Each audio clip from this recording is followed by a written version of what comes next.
and also even to think about the viability of this term, if it's actually the right terminology we want to use. The idea was also to think about various forms of coexistence that exist outside of the nuclear family structure and collectively imagine other forms of contemplating life differently. And this event series also started from our interest in practices of collective learning and sharing. So that's why we have hosted 9 events so far, and this one is also the last one. And we will focus now on energies on the exhibition opening in February. If you joined us before, you might know that we had last week a talk with researcher Francisco Trento, who talked about stigmatization and neurodiversity within online dating platforms. We touched upon topics of ancestral relations, polysexual economy, the social and economic history of the family, and family evolution, amongst many other topics. Some of the recordings of these events you can find on Temporary Gallery's YouTube channel. And now I would like to turn to our guests and introduce the topic and my dear colleagues today. We are joined by Karina Kottová and Barbora Ciprová, who are curators from the Jindřich Chalupecký Society in Prague. And they have been developing in the past years a project titled Beyond the Nuclear Family, which I consider our sibling project in many ways. And it's been great to get to know them and share some of the resources, research materials, and also hear about their approach to this topic. Therefore, we also invited them. They so far curated several exhibitions and discursive events, and they just closed an exhibition in Prague and opened another one in New York, and are already plotting the next chapter of the project. But tonight's talk will be focused on their research on the feminist contradictions of parenting, and it will explore some of the often contradicting and conflicting stands and propositions on parenting and parent-child relationships.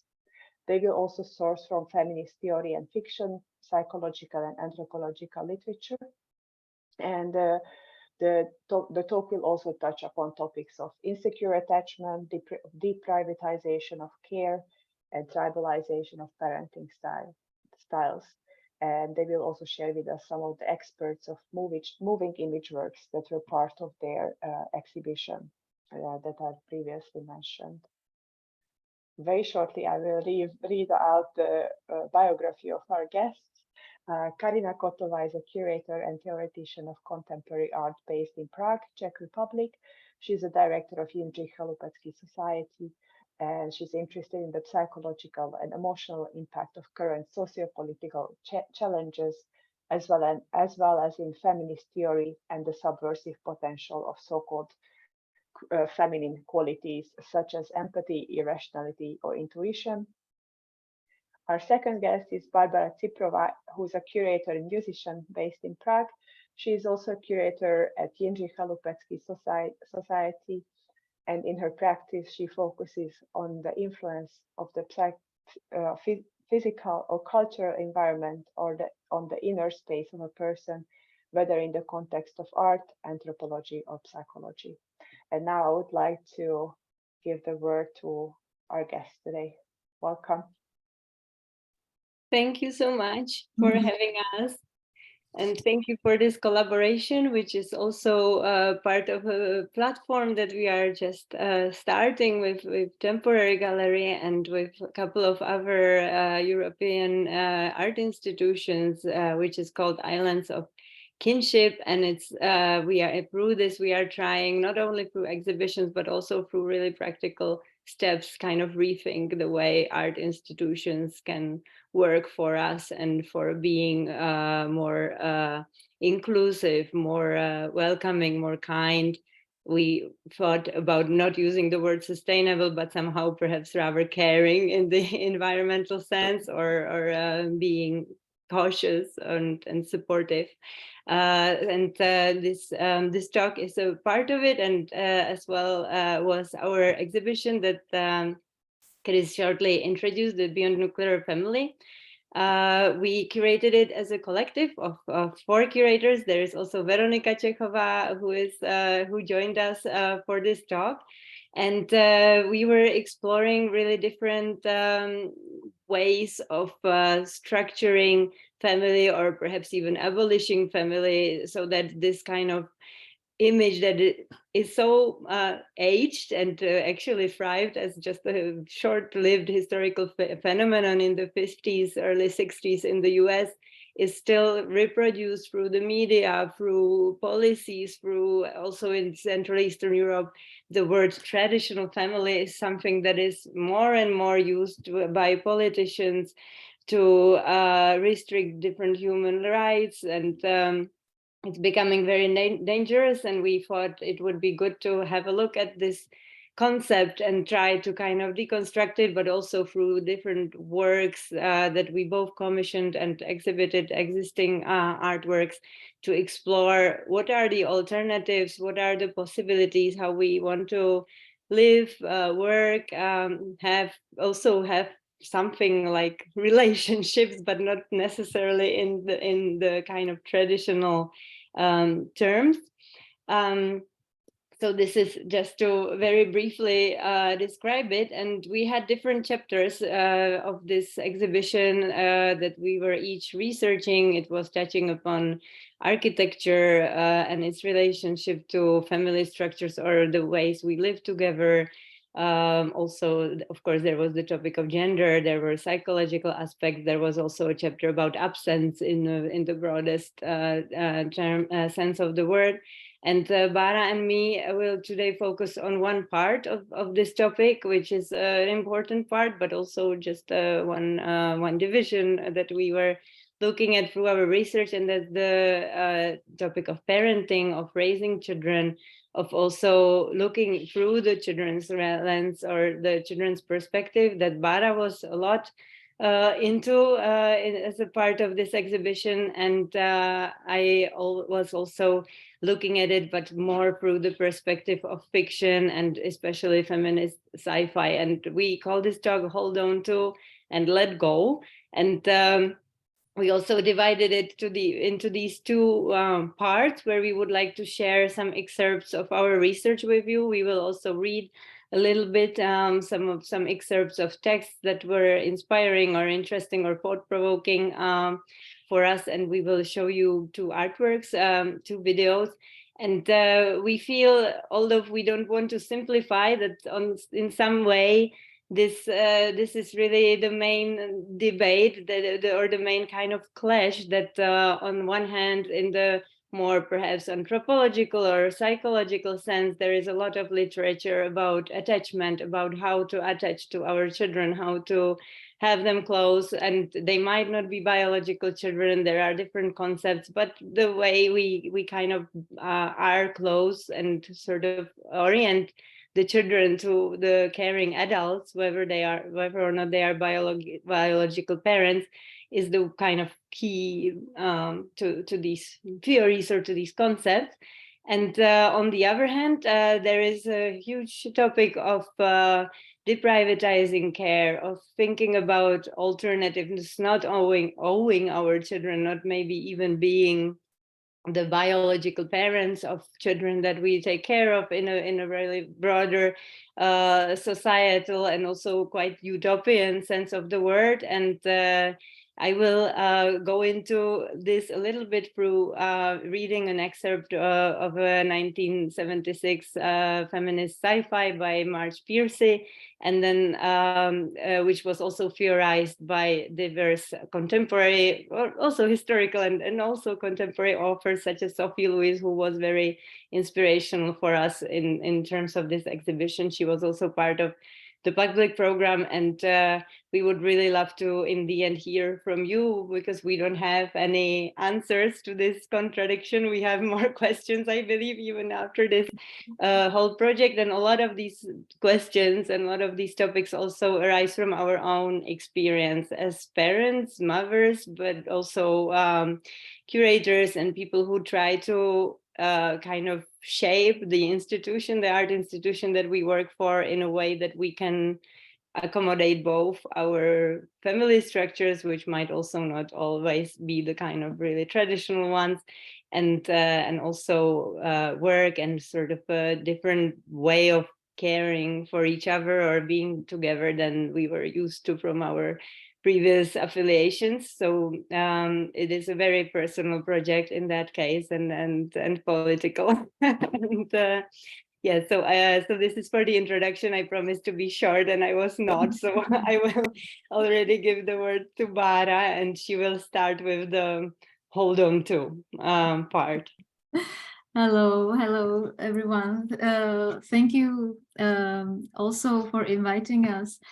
Yeah, I will jump right into the presentation. I will share the screen and show you.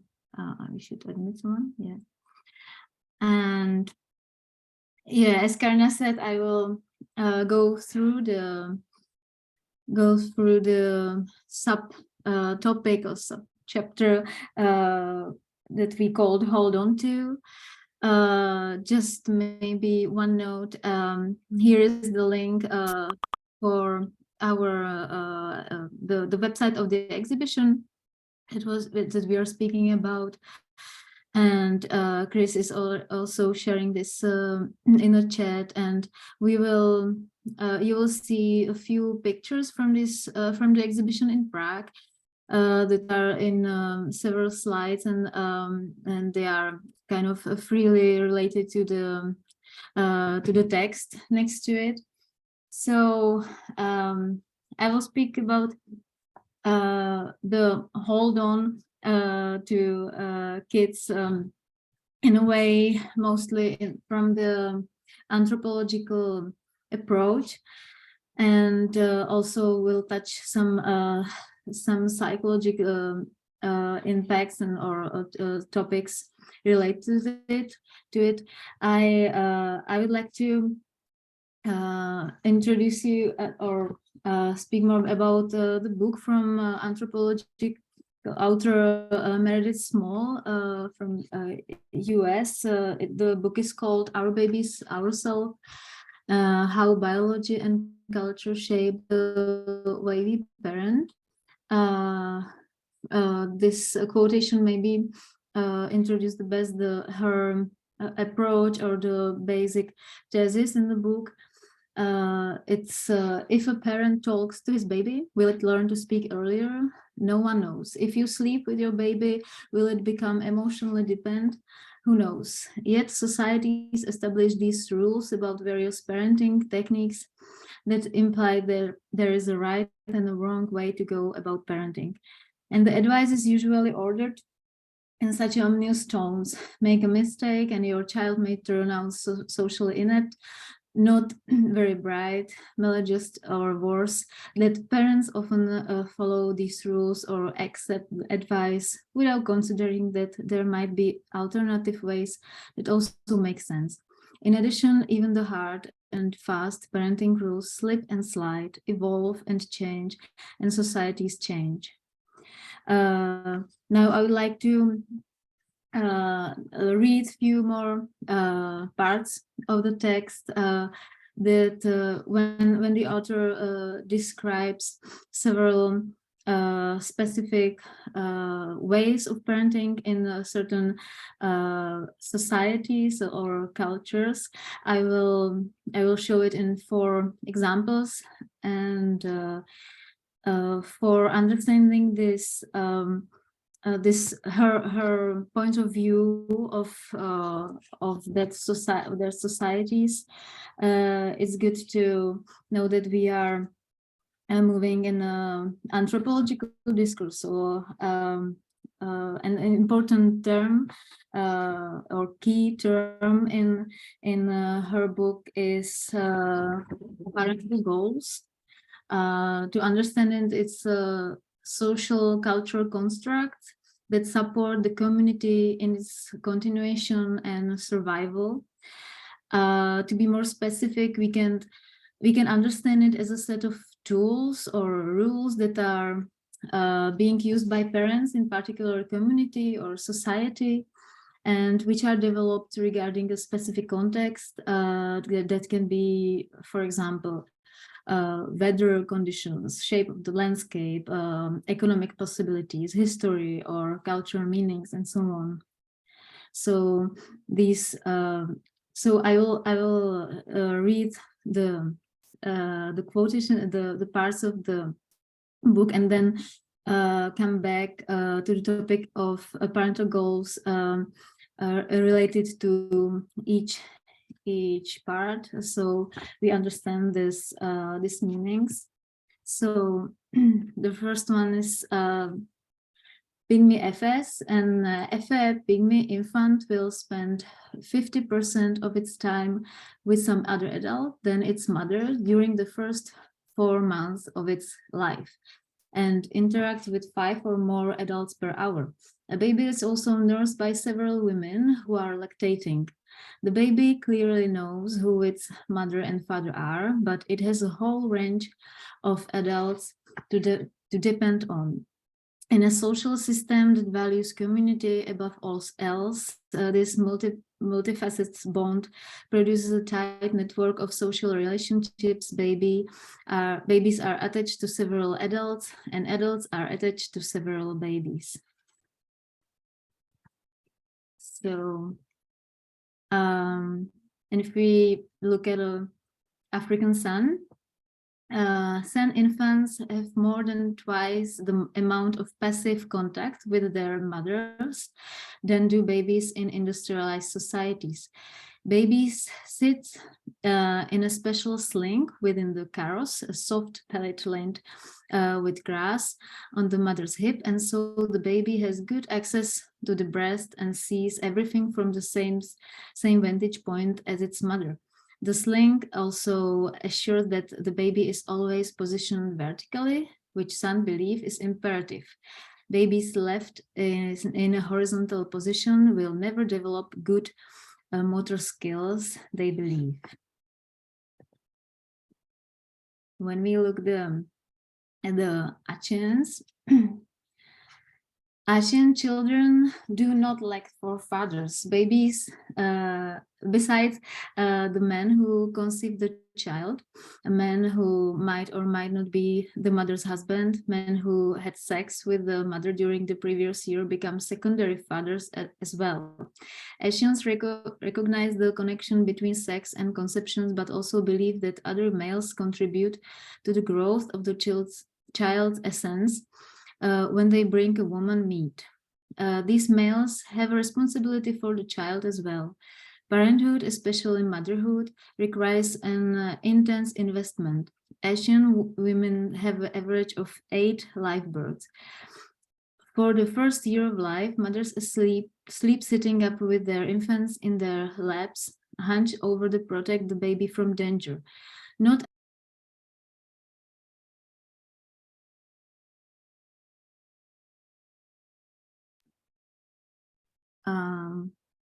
practicalities came up.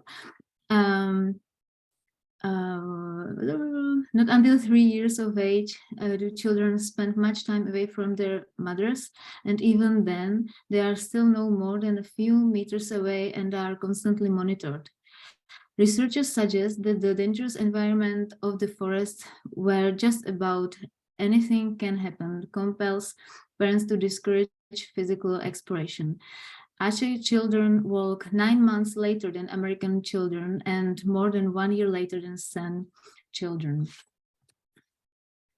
And the last one is anthropological approach to the American way of raising children. The idea that each child has a special set of potentials concurs with the ideology of individuality. Each child is unique and therefore independent, different, not part of a crowd, and will therefore be a success based on his or her unique set of talents. And so for American adults, having children is just like any job. It is a responsibility and task that needs to be worked at, and one which can ultimately be judged a success or a failure. All parents are expected to know norms for these stages and the measures their infants against the average. By and large, American parents that gain information about norms from their pediatrician, usually white middle-class male doctors, although this is changing, with little advanced training in child development. Babies are expected to cry a lot, and parents feel it unnecessary to respond to all crying bouts. Socialization is not a primary concern, and American babies tend to spend more of their time alone, sleeping solitary in a crib or sitting in a playpen or plastic seat. Many parents feel that the social time is stressful and that infants need time alone to recover. How long and how hard babies sleep is used to determine developmentally maturity by both parents and pediatricians. And babies are judged as good when they sleep through the night. Babies are generally removed from the family social context. Babies have different meal times and different bedtimes than other family members. Compared to parents in other cultures, American parents are extreme in their emphasis on verbal stimulation. American parents talk to their babies both in baby talk and adult speech, and the mode of talking is mostly questions. In America, that ideal is highly verbal, independent, emotionally controlled, and self-reliant child. Social skills are seen as just that, skills to help one get along and be successful in an individualistic society. So back to the explanation of these texts through the term of parental goals. If we look to the Pygmy FS, the author is using the word multiple caretaking as a tool for them. So the parental goal would be communal connections, which are basis of their subsistence patterns and foundation upon which their social system operates. If we look at African sons, I read about vertical position of babies. The babies are always in motion. The motor skills are very important because this concentration of motor skills certainly makes sense given the semi-nomadic style or lifestyle.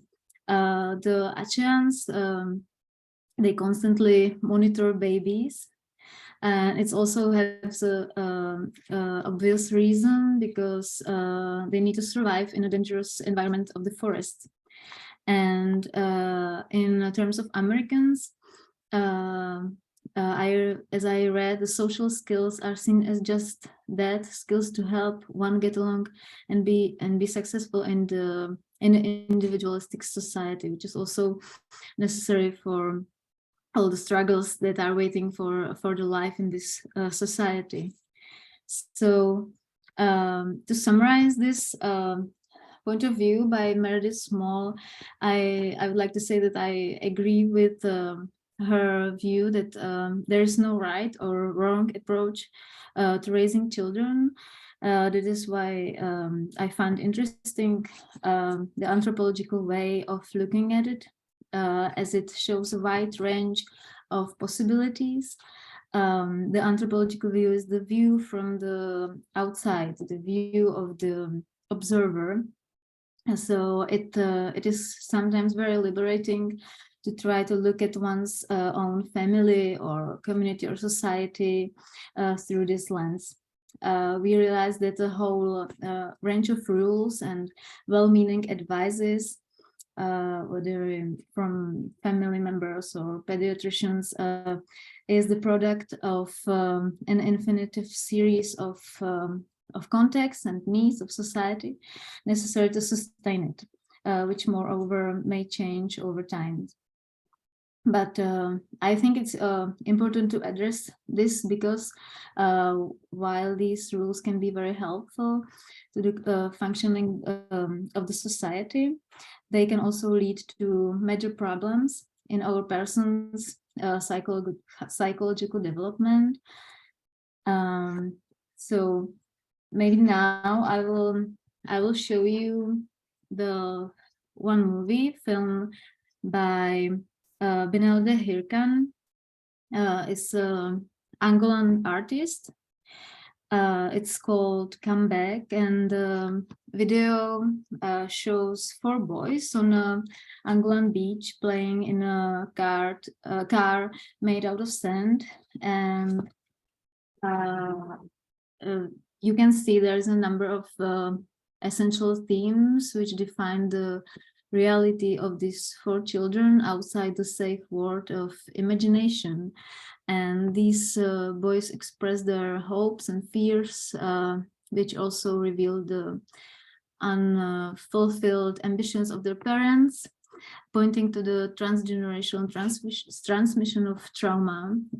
It's good to say maybe that the video was filmed 9 years after the end of the 26-year-old civil war in Angola. And it is also worth noting how the boys practice the internalized norms of masculinity, which is evident from the hierarchical relationship between the driver and his passengers. And we can maybe discuss later, what do you think about the movie? I will jump into it.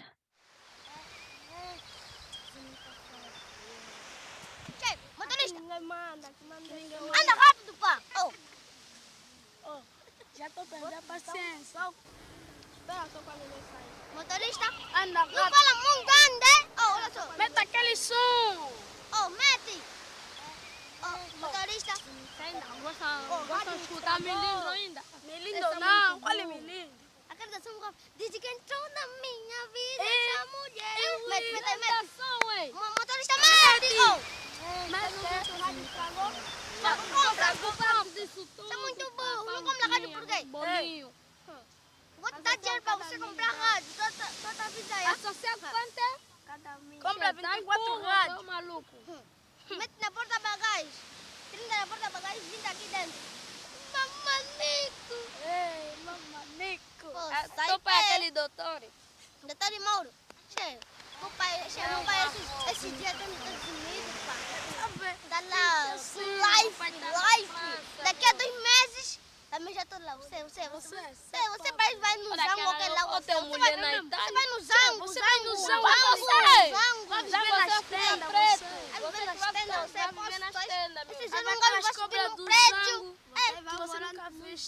Você jura aqui. E você? Cheio. Afinal, eu tô aqui a conversar com você, tá perdendo tempo. Mas eu não sou rápido. Diz às 6 horas até 6 horas, 14 horas. Lá em Brasil, ali é só voo, não é carro. Como esse carro é só voo mesmo. Olha só, vidro cheio de poeira. Olha só, nem papagaio, carro. Poxa, você não fala isso. Primeiro dia que andei de comboio. Você quer andar de teu carro todos os dias, tá falando aqui? Comboio eu não pago, eu sou chefe. Eu sou chefe, entro, mas também não sento, porque ali tem muita poeira. Eu não comboio. O dia que me assaltaram, até eu levo o meu pão. Fiquei maluco, bati todos. Chefe, para carro. Chefe. Embora, pá. Vou te bater. Não, eu tenho que ser. Esse motorista aqui tá de molecha, me larga, pá, eu tenho embora. Não me pega, tô embora. Carro pro outro, vou sair pra ir embora.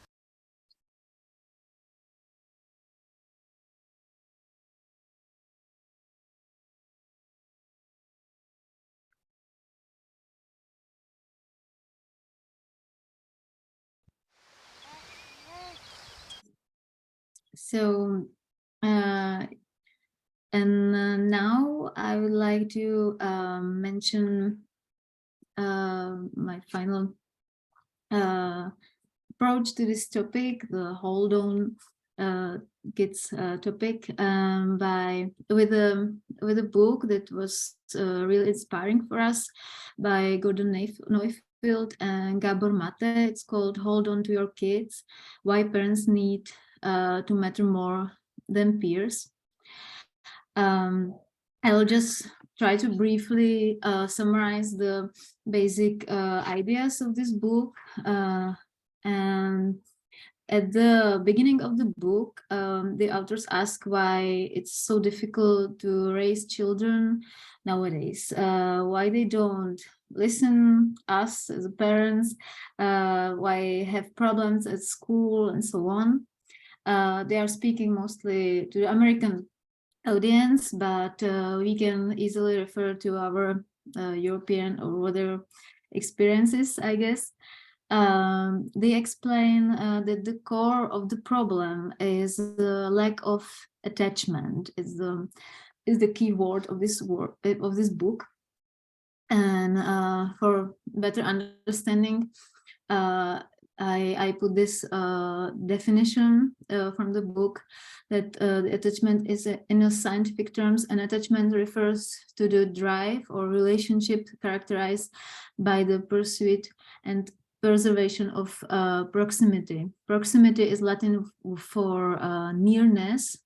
In its broader definition, human attachment includes the movement toward nearness of every kind, physical, emotional, and psychological. The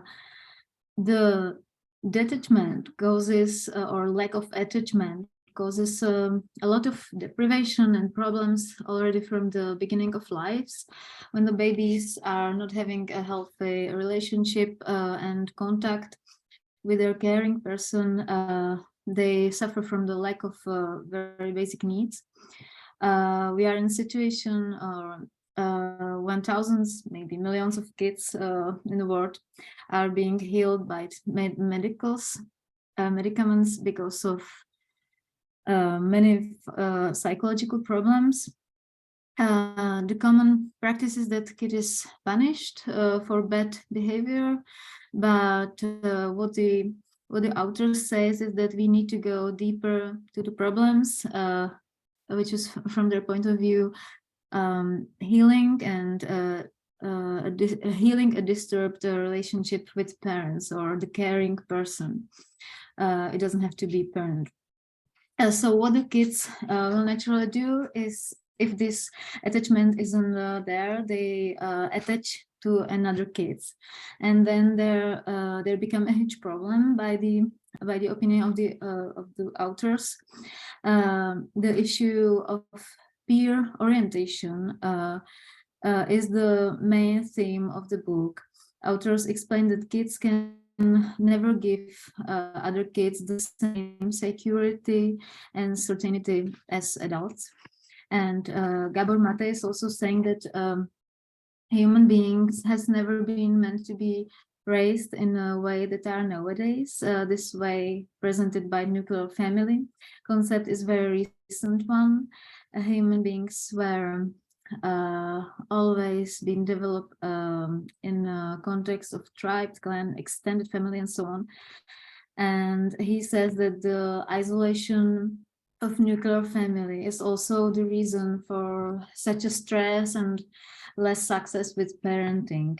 But there is also maybe also with Karina, question, even if the authors are trying to solve the problems of their culture in context of American society, they, for example, explain how to restore contact after separation, and they are not criticizing the West society and idolize tribals or small communities, as maybe other publications or authors do.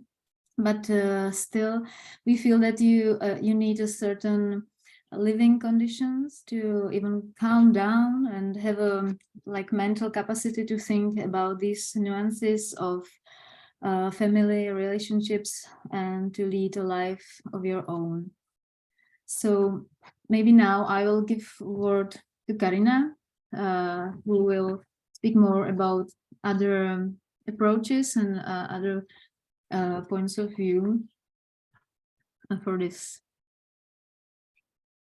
Thank you so much, Bara. So we tried to first put on the table the things that are inspiring, but also can be seen as problematic in a lot of different ways. I feel that in the Western Northern society, the way parents are looking into any kind of grasping any advice from different tribal communities, from different places, spaces, and so on, and histories and possibly futures, also shows the kind of crisis that we find ourselves in, that we are not very kind of confident in the way we parent. We are looking at models. We are kind of trying to include or embody or include models into our advices, into our families that come from places that are completely detached from us. Also, of course, if this comes, if we look at this through the lens of post-colonial theory, or then just getting some kind of parental advice from how do they do it in some tribe that you have never visited, and it's completely detached from your reality, is also, of course, something very problematic. But on one hand, on the other hand, also this might have been at least some of these points of how other people live, and learning about that might have shed at least some kind of different light, or also criticism on the way we might be parenting, which Bara was talking a lot about the American society. And in Europe, it's, I guess, in many ways quite similar, that the attachment that we might also think about in different terms, but it is definitely something that you feel that if you are raising a child that is somehow attached to you, whether or not you are his biological parent or a different caretaker, then things really go easier. That is kind of my own experience. And that we have learned from different also histories and cultures that detached children and children that are just kind of left either to themselves or to institutions or and so on, are quite difficult to exist in the society for themselves, for the relationship with the adults. So, but as Bara mentioned, it's all of these things, that draw some inspiration. But then when you look, for instance, at this, it's quite for me as a parent, it was quite an inspiring book, the Hold On to Your Kids. But as much as you would love to be that kind of parent that is always there, always attached to your child, it doesn't mean only physically. I'm sorry, I have some kind of notification here, but also mostly psychologically, that you are really the point of orientation for the child, which doesn't mean that you are always together, and it doesn't mean that that there is a very strict hierarchy in that sense, but it really does mean that you are the kind of safe space for the child, and that is also providing some grounds for lack of criticism of different institutional ways of caring and so on. But then and it all sounds really great. It sounds like you really have to do a lot of effort to be such a kind of parent in the society that we live in, if you want to work and earn money and have some kind of a support for raising your child, and so on. And yes, we explored it in our own realities, and our own realities are actually quite privileged in comparison to many other people, but yet we find this quite difficult for us to be that kind of parents who are there for their children in such a way, such an incredible way, that this kind of attachment can really be there and be lasting. It takes almost a kind of full-time job. And then, of course, for people from different other backgrounds who might, as Bara mentioned, not be even able to kind of think about it, and this gets very difficult. And all of these things really point out the multiple kind of crises that are there in the post-capitalistic late capitalistic, I wish it wasn't capitalistic, but it's rather late capitalistic society, where really either these kind of parenting models that Bara was mentioning get commercialized, and you actually pay for advice that is somehow also perhaps problematic in terms of these cultural shifts and origins and so on, or you really try to be something that in the conditions that you have of the kind of support, care, community around might not be very easy. And in my opinion, the nuclear family is really one of the most hostile fields to be able to really be this kind of parent with well attached kids and in a kind of thriving community. And they also, Mate and Gordon, do get to this theme of communities and communal kind of sharing and co-parent, possibly not just co-parenting, but really sharing the care and the togetherness. But they again explore it in a rather kind of idealized way. And so we were wanting to look a little bit further and look into both feminist theory and sci-fi, but this is a little bit of my topic that I was exploring a lot through this exhibition, and also just through my personal research, especially these early works of feminist sci-fi from the 70s, 80s of Marsh Piercy, Ursula Le Guin, Octavia Butler, and many other authors that often are extremely inspirational in the way they deconstruct how society is built, how it could be. They imagine really alternative models, but they are also really often very, very contradictory when it comes to parenting. They have some amazing structures, but at the same time, usually they really go hand in hand with some kind of a complete separation of the children that they again idealize. So this is where we switch to the let go part, and I will now read for a little bit, for maybe 5 to 7 minutes, an excerpt. It's a bit longer, but I would love to share it with you because it's really summarizing a lot what one of these kind of key pioneer books of this genre is about. So it's from Women on the Edge of Time by Marsh Piercy, which tells the story of Connie Ramos, who was a woman unjustly committed to a psychiatric hospital, and she manages to travel through time. She gets visited by a kind of non-binary person from the future who is called Lucien, and she travels with them to the future, but she also, which is very kind of ecological, community-based, really imagining kind of the ideal of what could be the alternative to, I guess, the 70s US reality. But at the same time, she also has these kind of falls into a very dystopic future, and she feels she's sort of on the edge of either heading the civilization to one or the other, which would be quite different, because the other is really a civilization of complete kind of exploitation and a true dystopia.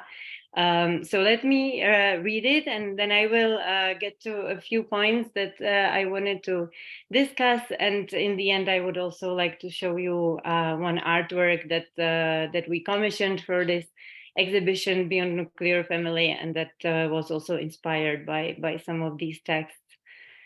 So here Connie is talking about her birth, giving, and pregnancy as a start. Was there a lot of blood?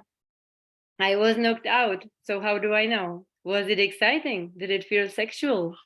Well, it hurt like hell, Connie snapped, turning back to the wall of babies. Were you all born from this crazy machine? Almost everybody is now, the kid said. I have to go down to Fremont to check the solutions. I'll be in touch. If you remember more about live birthing, I'd be favored to hear about it. The kid went out. Be close to viewing point. Wampanoag Indians are the source of our culture, our past. Every village has a culture. The way he picked up on that question as if it had just been asked, the way a question floated in him patiently until he was ready to answer it, a memory of sweet and abject pain. Maybe she just had a weakness for big black men, soft in the belly, who moved with that massive grace, although Claude had moved differently. Because of his blindness, Claude had held his head a little to the side. She had always thought of a bird. Birds turned the side of the head towards you because their eyes were on the sides, and Claude saw with his ears. I suppose because you're black. In my time, black people just discovered a pride in being black. My people, Chicanos, were beginning to feel that too. Now it seems like it got lost again. Baru, can you move to the next? Thank you. Lucienne started to say something, but visibly checked herself. Bee beamed, ambling toward another tank where he opened the viewing port. I have a sweet friend living in Cranberry Dark, as I am, and her tribe is Harlem Black. I could move there anytime. But if you go over, you won't find everybody black-skinned like her and me any more than they're all tall or all got big feet. He paused, looking intently at a small embryo, fully formed and floating just at his shoulder level. At Grand Council, decisions were made 40 years back to breed a high proportion of darker-skinned people and to mix the genes well through the population. At the same time, we decided to hold on to separate cultural identities, but we broke the bond between genes and culture, broke it forever. We want there to be no chance of racism again. But we don't want the melting pot where everybody ends up with thin gruel. We want diversity, for strangeness breeds richness. It's so invented, artificial. Are there black Irishmen and black Jews and black Italians and black Chinese? For sure, how not? When you grow up, you can stick to the culture you were raised with, or you can fuse into another. But the one we were raised in usually has a sweet meaning to us. We say we, Luciente began, about things that happened before we were born, because we identify with those decisions. I used to think our history was exaggerated, but I'm less sure since I time traveled. Luciente drew them toward the next port. I don't think I want to look at any younger babies. The little third-month child the doctor had shown her in the basin, her stomach lurched. I don't feel too good. We'll leave. Bee took her arm. Maybe it's the filtered air?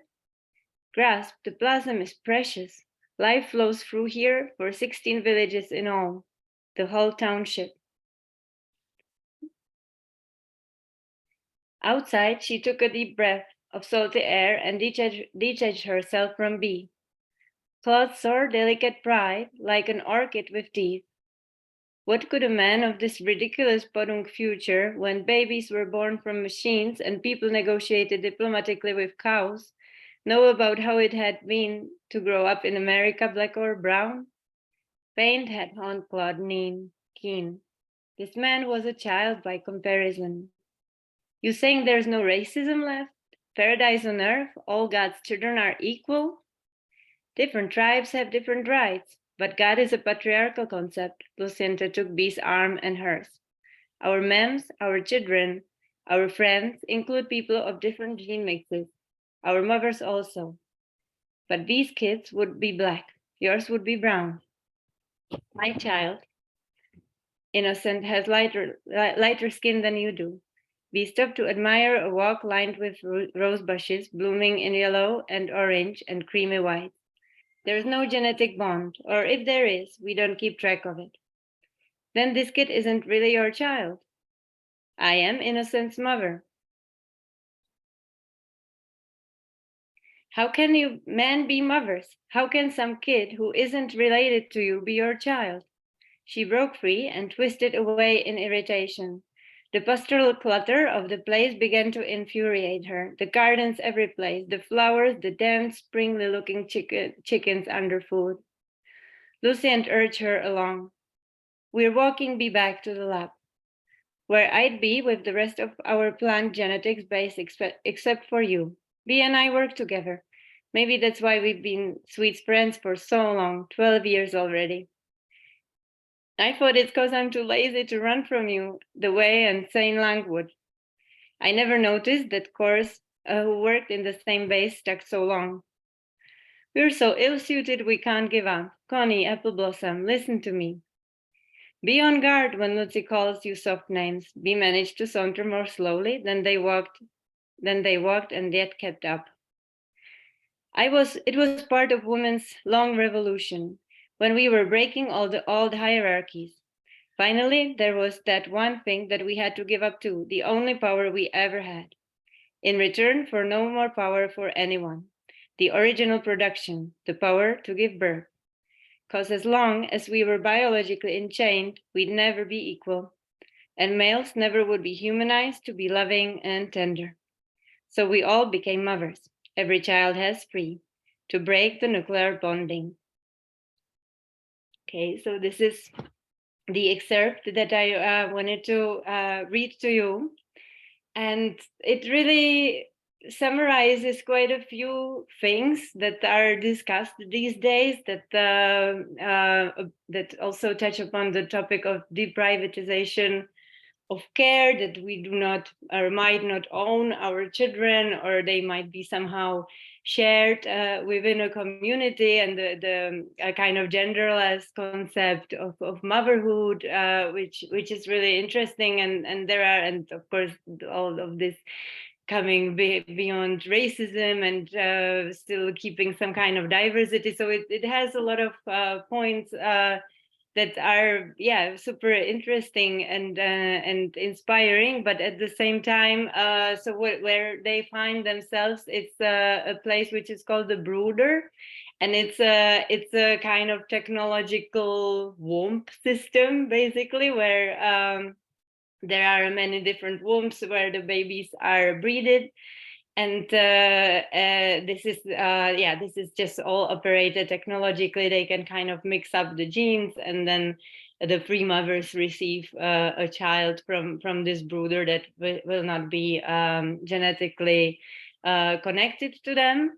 And there are other points in the book which are really, if Gabor Mate would read it, he would think it's really about a lot of detachment, that there is this technologization or techno-optimism about giving birth and parenting and breeding, and there are also really idealized ways of separating children, that they are all sleeping in their cribs and someone is playing a beautiful instrument, and as if you are a parent, you kind of know that would never actually work out in reality, or maybe just not for my kids. But it also in a lot of ways, these kind of stories remind us of some trials that have been there, such as the kibbutzes, where, as we well know, the separation of children and parents didn't exactly lead to the goal that was there, or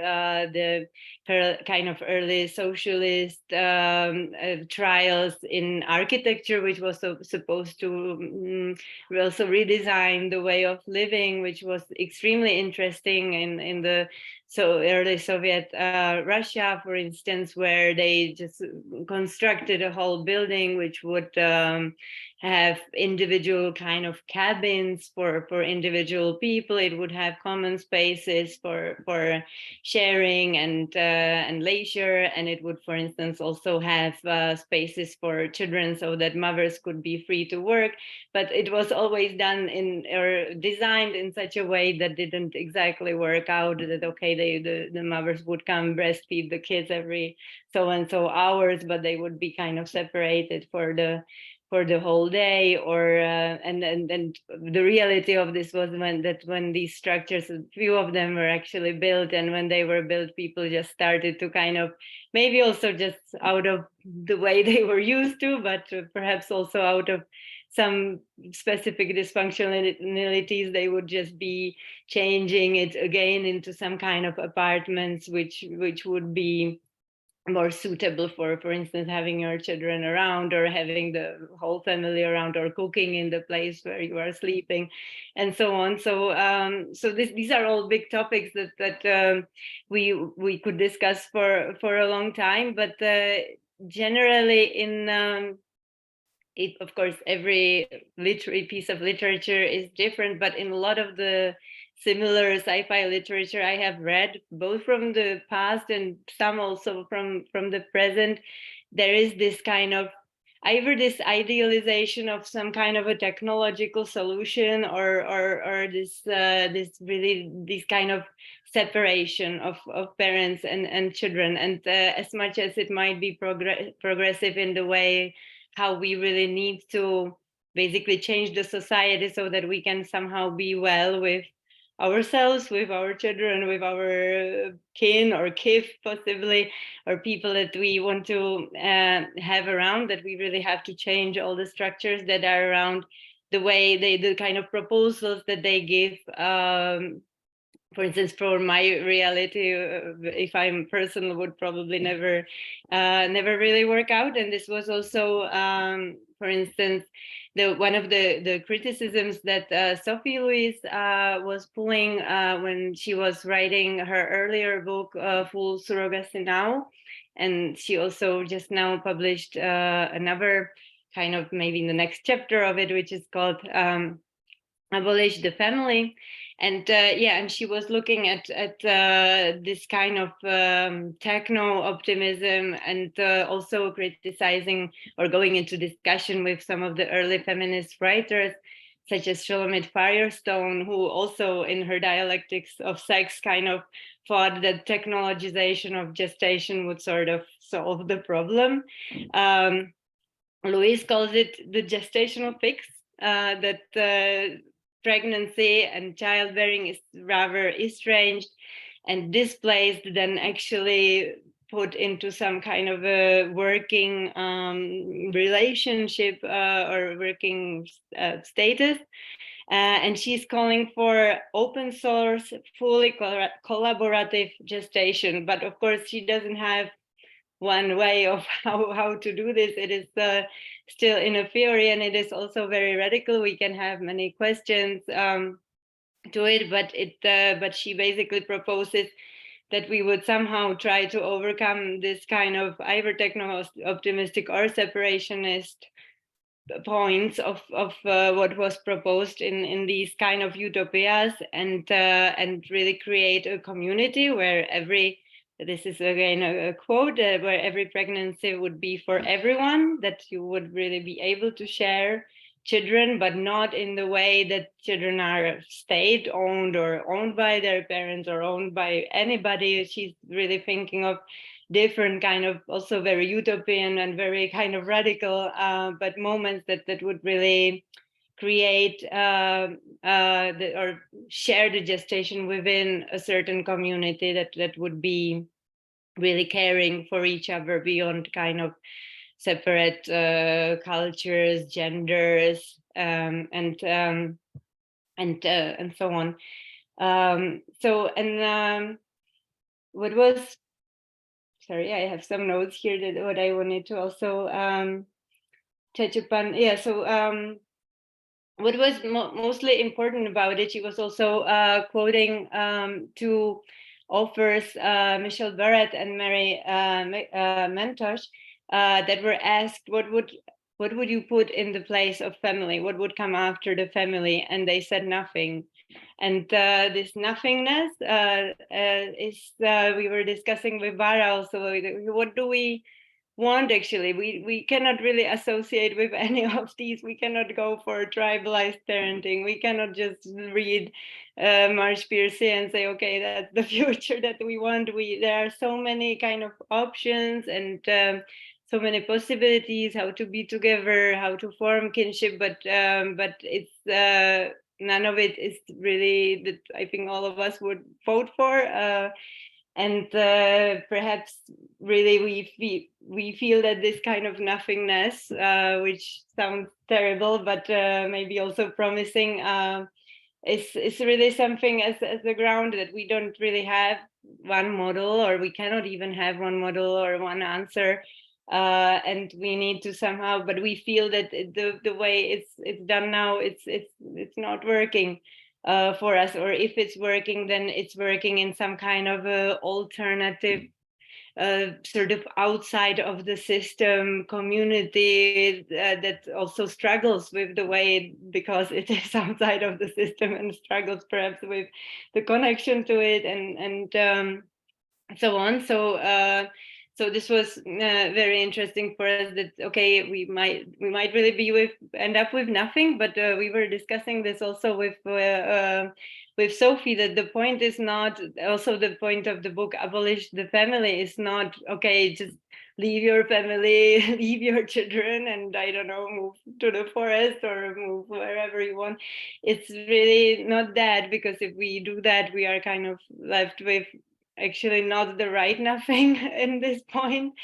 But the point is really that we feel that, okay, all the kind of structures that are around us, including politics, education, the way we live on this planet, are somehow to be deconstructed to make a different kind of, maybe not even family, but really rather kith or kin, or comradeship possible. And so that we really cannot start with the family, we have to start with everything around, so that we can kind of think about even how we could form families in a better way than they are now. And I will just conclude here with a quotation from Sophie.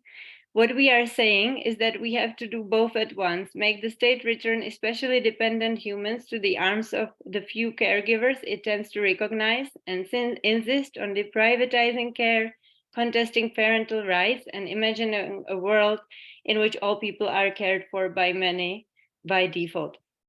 So of course, it's also and all of this literature that is trying to imagine something, not just criticizing the way things are, is very utopian and hard to imagine. And I think for most of us, it's really hard to imagine what would be this nothing after the family, or what would be the alternatives. But at the same time, I guess we really do feel that we are somehow losing it in the way that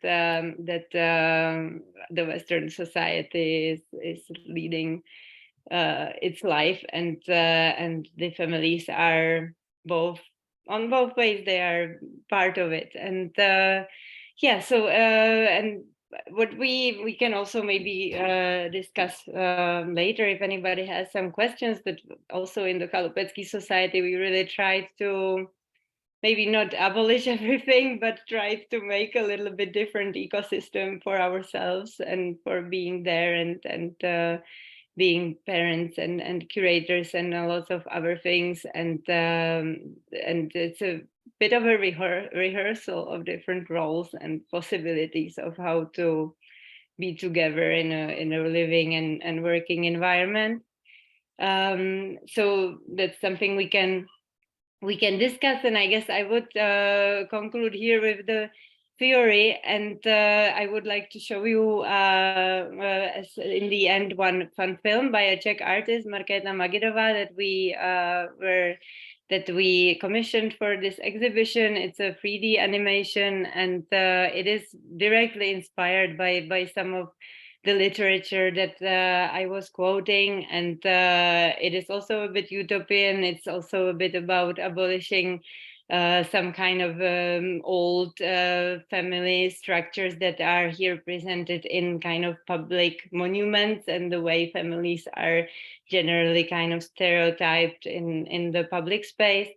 And it's also a little bit humorous and kind of lightly touching upon some of these topics. So we wanted to conclude with that, and then we can open the discussion. So thank you.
Can I play with you?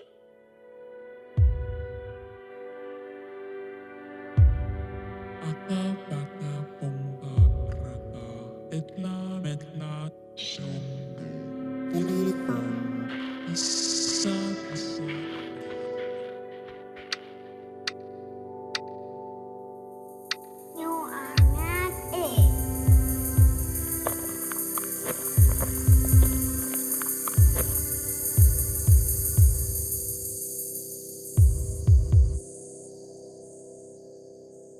Eeny, meeny, miny, moe. Catch a tiger by the toe. Take his house, let him go. Eeny, meeny, miny, moe.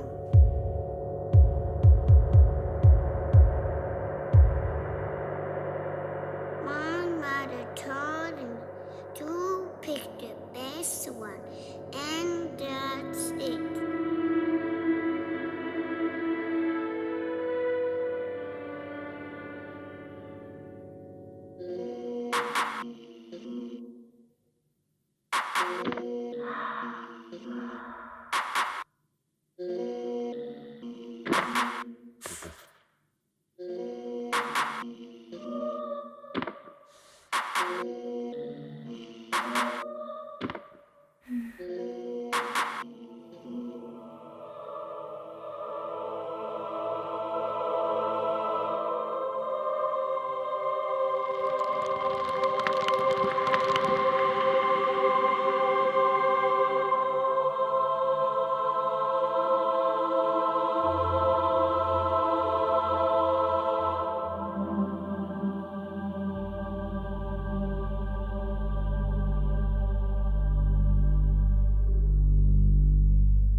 kisses me.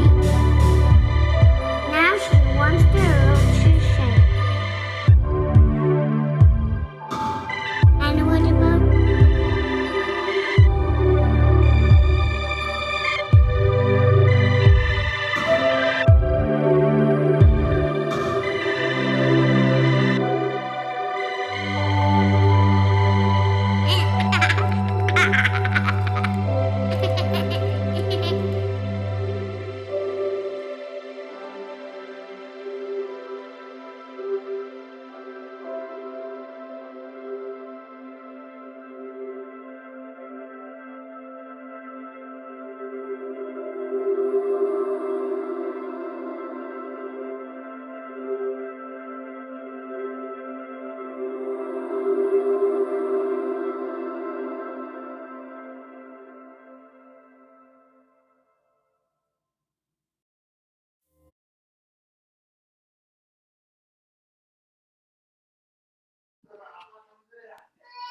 Thank you very much. That's all from us. Thank you so much. Thank you, Barbara and Karina. To all of you, I'd like to mention that now we have a small Q&A. If you have some questions, we can start with them. You can post them into the chat or raise your hand and I will give the words to you. Thanks so much. Just to start it somewhere while maybe you gather some thoughts and ideas. Thanks so much for this presentation and bringing up really important contradictions indeed within feminist theories, attachment versus letting go.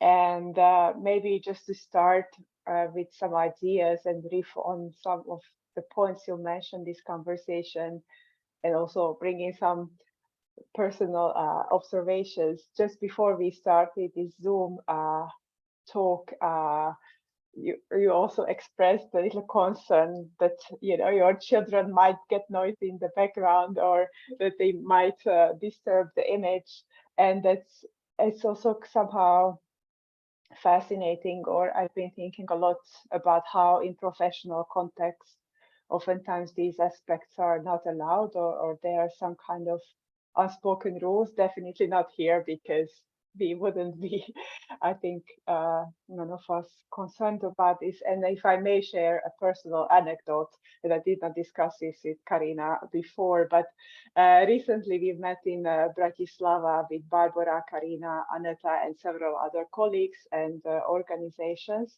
And Karina, you had your very young child with you, and you also had someone to take care of your child while you were working within the context of this professional gathering. But what happened was actually really beautiful, and I felt very touched by it, how somehow a kind of collective childcare emerged in this situation, and your baby was kind of passed on from one person to another, even though you had someone there to take care of him while you were working. And I was wondering, like, what kind of situations and context allow for actually these kind of moments to occur, and how we can even kind of, create some kind of desires to do that, or how to allow for this kind of possibility.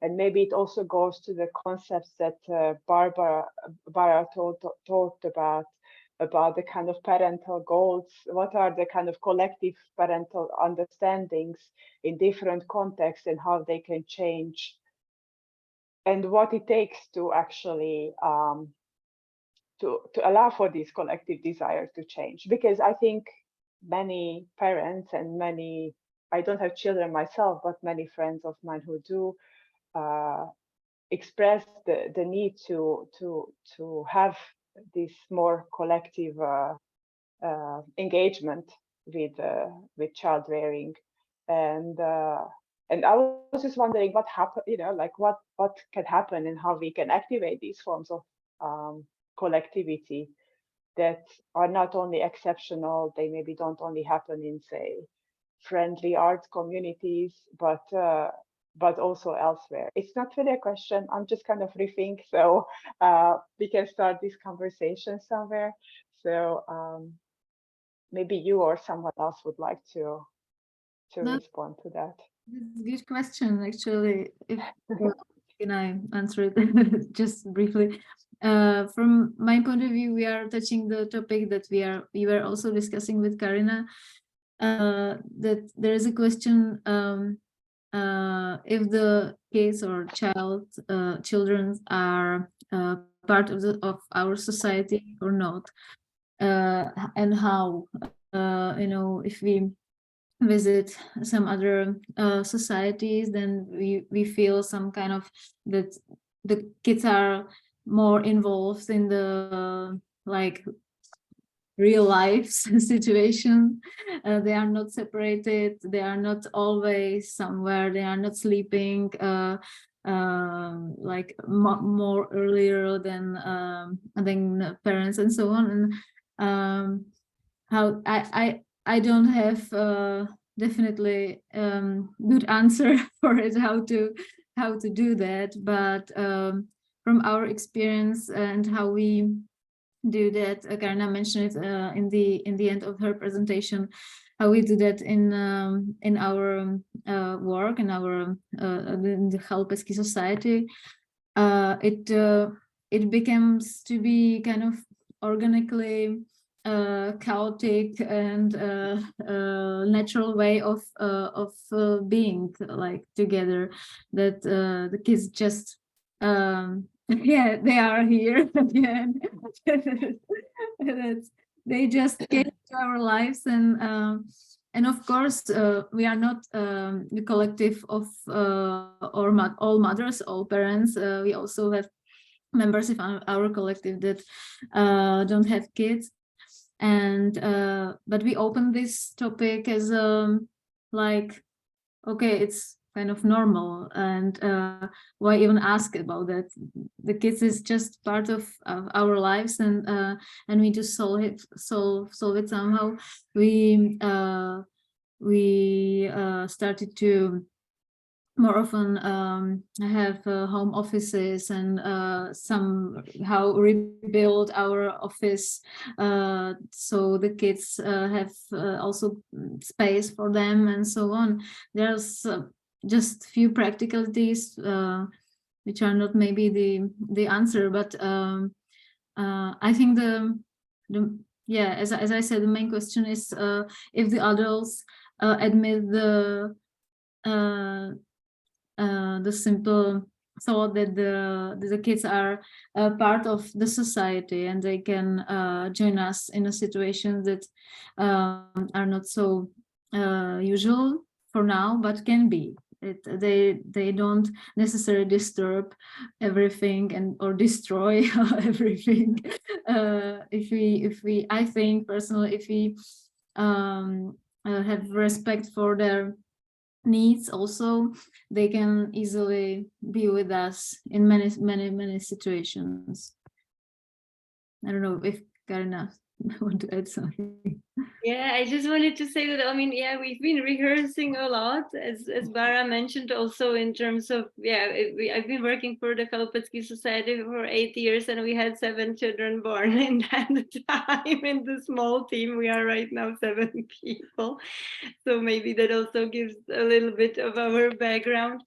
And we really experimented just kind of as it went, with different ways of maternity leaves, with different things, as Bara mentioned, and this what we experience in Bratislava is something that we actually experience in the office, that whichever child you bring there, they kind of are part of the community. They're not taken care by just the parent, but pretty much somehow by all of us in different ways. Of course, it's not just ideal. It has a lot of things that we have to discuss and deal with. And also, we don't want to push this on the people who might not want to be around children or not be in that kind of mode and so on. So it's also, but I just wanted to mention that in the Czech art scene, this really changed. I would say in the last 10 years or so, with different initiatives. There is also Mothers Art Lovers, which is a collective of artists, activists, and mothers that's been around for a very long time, and they get actually much more kind of attention right now. They were also part of our exhibition project, and there were other initiatives that really changed. That when I was entering the art scene, I don't know, maybe 15 or so years ago, it was very, very common for artists, curators, whenever they started the family, to kind of disappear, or not to even, or to choose not to even have a family because of they thought it was either career or children. So I guess we tried to really change that, and also change it for our publics. We try to organize babysitting when we give lectures, or we try to be kind of accommodating in that sense as well. And I feel that, yeah, actually quite a lot changed in the past couple of years. But back to Aneta's, back to Chris' question. Yeah, that's also the part of it.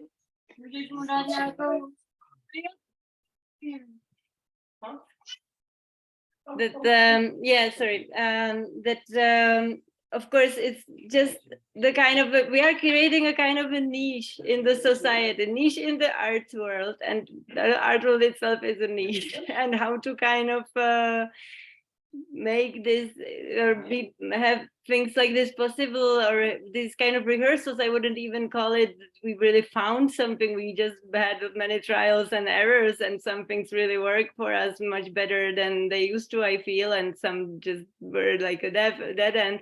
But yeah, how to kind of do that in a larger society, it's much more difficult. In an art institution, we can really experiment, and you cannot do that in every workplace and so on. But I feel that kind of trying it out, rehearsing and seeing what's going on, maybe it also, I feel we did manage to get a bit inspirational for also much more rigid structures, even if they were within the art world. I maybe just very quickly conclude also with one anecdote, that when I had my first son and he was very, very little, I got invited to the committee of the Czech Ministry of Culture and for the grant system. And this is always 8 or 10 hours in a row, sitting there conversing with a panel of 12 or 15 people, and it's very rigid. And so my first thought was, okay, I have to decline this because I cannot make that with the child. I was breastfeeding at that point. And then I was kind of like, no, but maybe let's try them out. And I wrote them an email that, of course, this is a nice offer, I accept. I have a small child. I need breastfeeding breaks every second hour, and I need the admission for my babysitter, and I need this and that. And I wrote quite a few demands. And I thought that they would just write, okay, we are sorry, we're not able to accommodate this. And they wrote, oh, but of course, is there anything else you might need?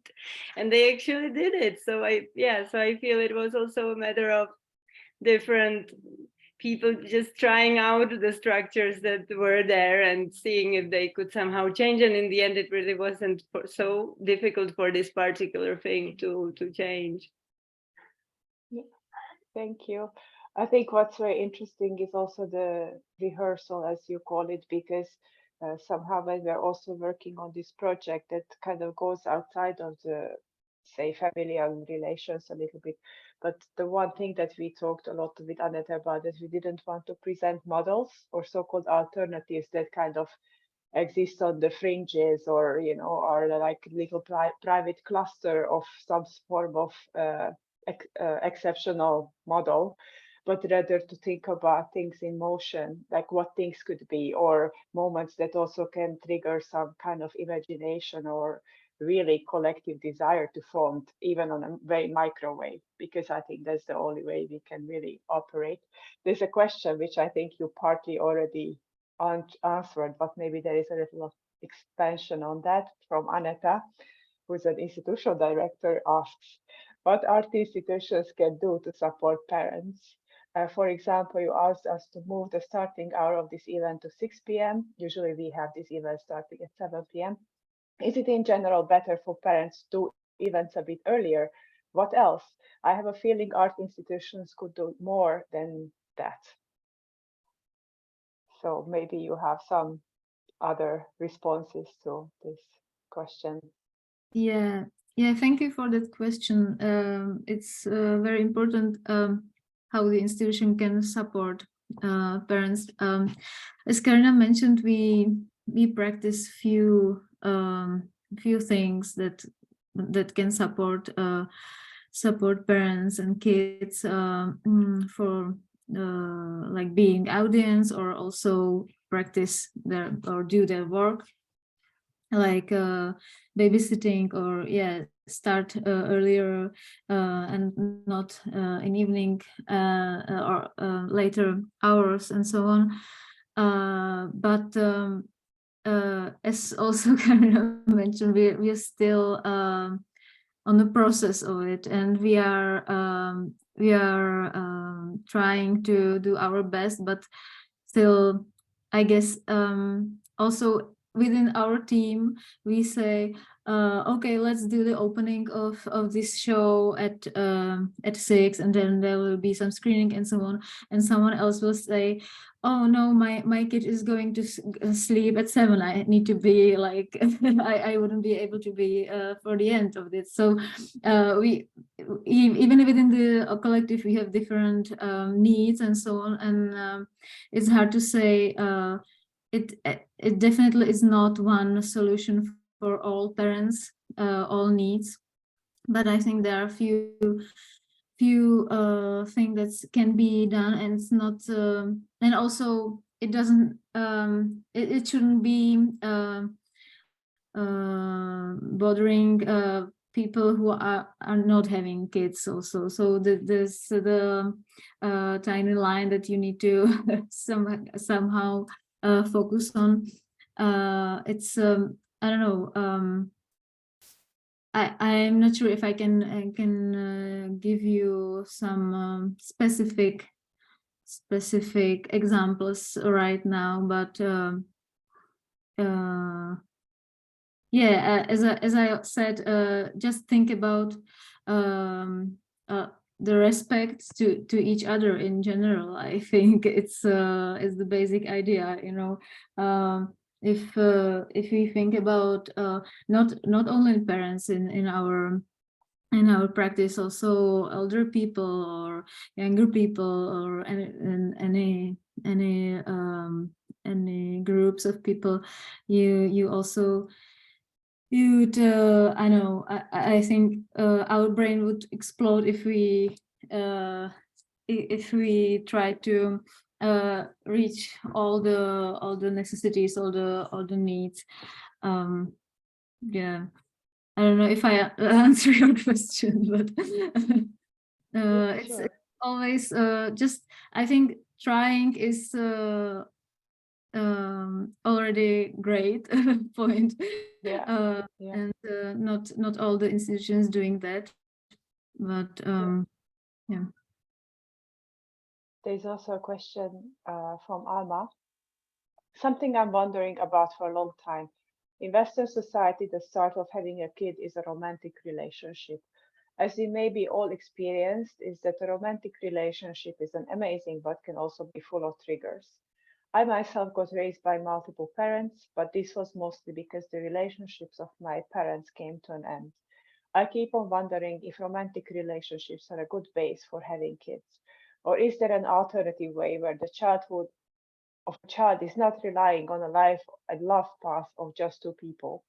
Sounding a bit dramatic, but it keeps coming back in my mind. Maybe you have some ideas about this. Yeah, thank you for bringing this up. And I mean, this is really of the literature that I was reading, but also, for instance, the Sophie Louis book that I mentioned, Full Surrogacy Now, it's really that is a lot of the point that it would be great if children are kind of, yes, if they are kind of shared within more people, within more of a community structure. And I mean, also then when we get back to the tribal or whatever anthropological view that we had in the beginning, there are also many societies that do have that starting point, that it's not just fiction or it's not just feminist literature. Of course, I guess it's not very easy to practice something like this in the contemporary Western society. I also come from my own experience that I was raised by a single mother, but because she was part of a big family and of a kind of community, I feel I was raised by quite many people, really. And I had that, even if we talk about the attachment, I really had it. Of course, she was my kind of primary attachment, but I had it to a lot of other people.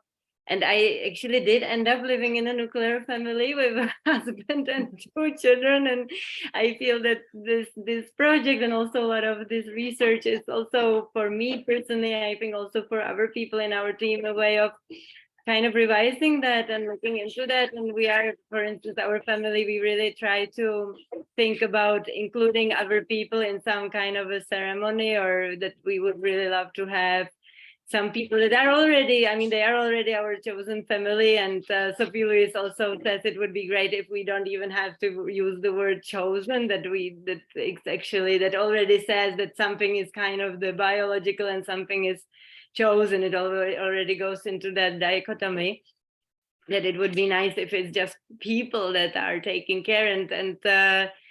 As much as I love my children and I really love to spend time with them and include them in most of my activities as I can, to be honest, to share them with more people is great. And I don't know how I would, because of course I am born and raised in this society, I don't know how I would feel about completely kind of equaling my parental kind of right to them with someone else who is not their biological parent. We can all idealize this, but in practice it is difficult. Yeah, we would really have to rethink a lot how we live, what does it mean for everybody. But I am really rehearsing this somehow in my life, and I feel it's really, I mean, I think this is quite rare, this kind of situation, that really my colleagues are really these kind of attachment people to my children, for instance. And that doesn't count for anybody. My older son is very, I mean, he would not stay with someone strange unless he got to know them and so on. And if I go to the office and I would just tell him, look, I'm leaving for 2 hours, and someone else would be willing to stay with him, he would just stay. Yeah. And this is something that we really kind of managed to establish, not really with a goal of that's what we want, but really by this rehearsal that we just became parents and we tried this out. And I am also trying other things out as in my own family, but I don't know what else to do than try out, to be honest. Yeah.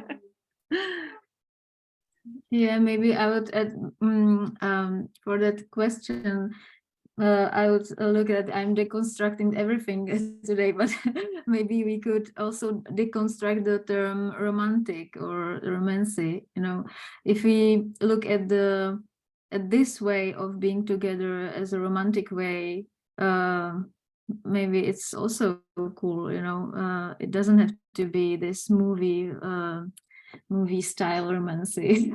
You know?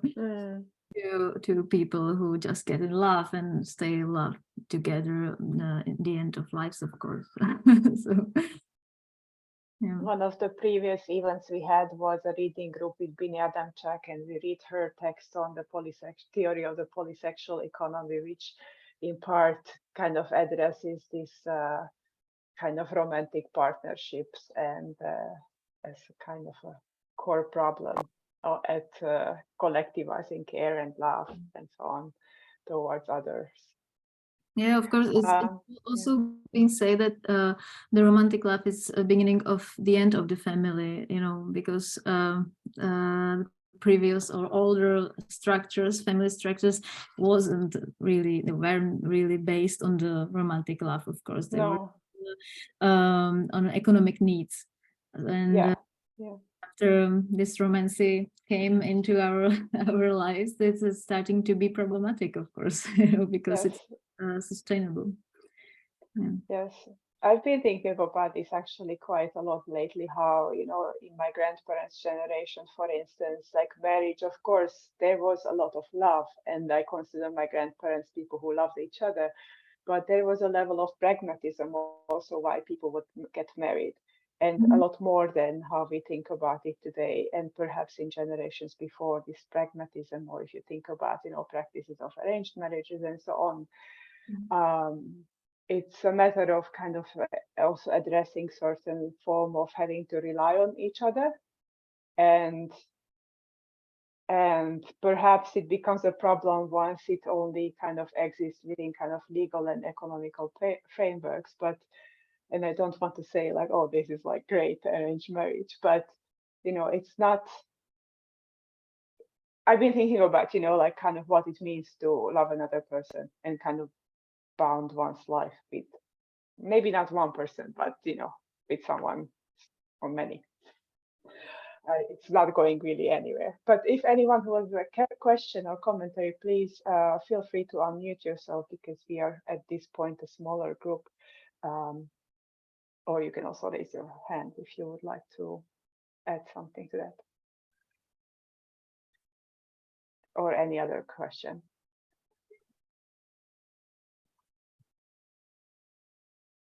No. If not, then I think also our time is up for today's meeting.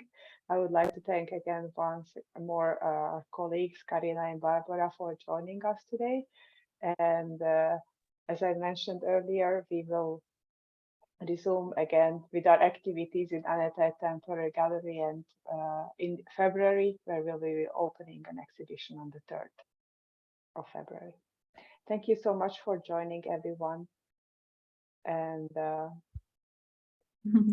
yeah, have thank a good you. evening. Thank you Thank also you. Inviting us, and that you were listening such a long time, all of you. So yeah, thank you very much. Thanks on my end as well. And I was just browsing through the chat now, and there are so many interesting links that you've also shared. So if you would like to continue your exchange with us, we will be very happy to look at that, at your research or at your projects. I also see some familiar names here, like Alicia. So hi, and that's very nice. Thank you for joining us. So yeah, so we are very, I mean, this is this exhibition was really a very long-term project for us. We have kind of concluded it now with the iteration in New York, but this is part of a longer series that we still work on, and this topic I think will kind of probably stay with us for much longer. So we are happy to continue the conversation. Thank you for having us. Thank you so much. Bye, everyone. Bye.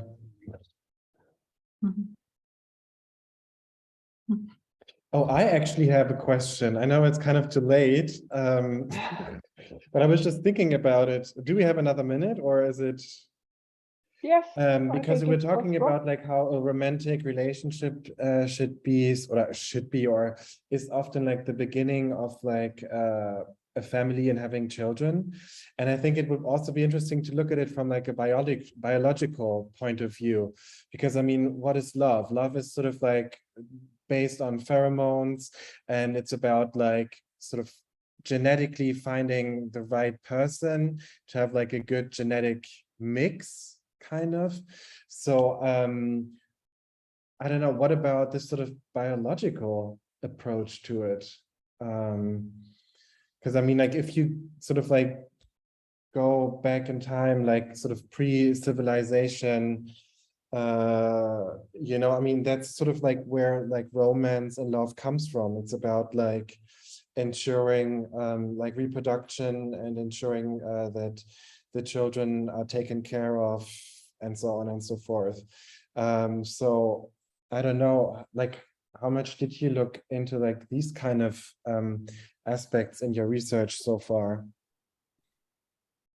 Yeah, I mean, we were also looking into that the connections we might make might not also only be human, that it could also include other species, or even I mean, Chris also wrote a really interesting edited a really great interesting book on the material kinship, and how your kin can also be some kind of a non-living entity. And I mean, of course, yeah, on one hand, there is the biology and this whole Darwinism and survival and so on. But also, I mean, even if we look at, this is maybe even more interesting than to look at tribal society, just to look at how parenting and raising children is done in different species.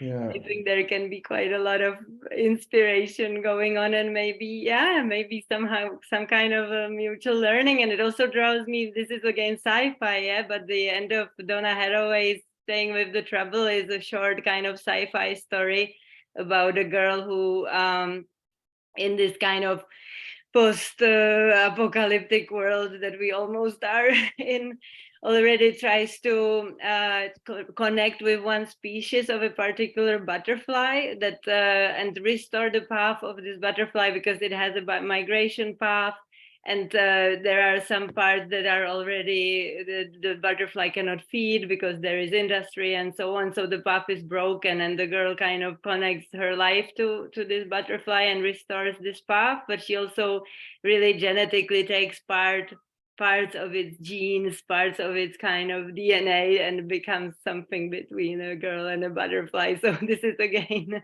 the sci-fi, but I think somehow, I mean, I think, the biology is so often used to kind of determine these patriarchal structures, or these.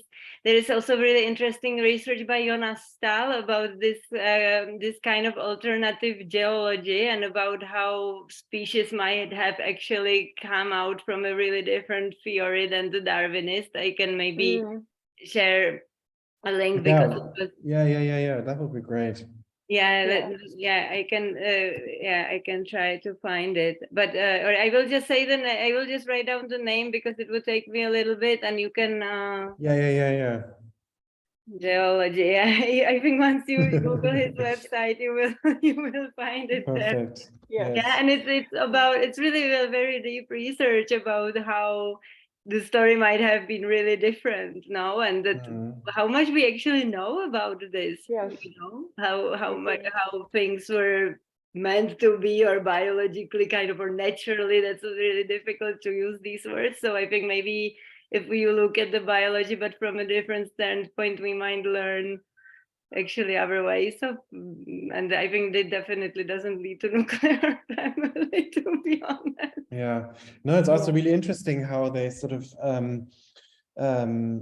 bring like kinships and biology into it. So I'm not sure if I get it together properly, but it was interesting how to see, for example, an uncle or an aunt sort of in monkey families is taking care of the sister's kids, if, for example, if somebody is missing there, or how homosexual family member is taking care of this sort of parenting functions as well. And I think it's kind of interesting to look from different perspectives on it. There is a reading recommendation for you in the discussion from Francisco. I saw it. Thank you so much. I will just read it out also for the recording, where the chat is not visible, from Angela Wiley, connected to this topic: Undoing Monogamy, the Politics of Science and the Possibilities of Biology. Has some maybe interesting reference points to you. And there is also a short comment from Odd. Maybe we need differentiated notions to look into this between longing, desire, and so-called love, and representations of love that are socially constructed. Perfect. Thank you, Odd, for that comment. Thank you so much. Thank you so much for your questions and staying with us tonight.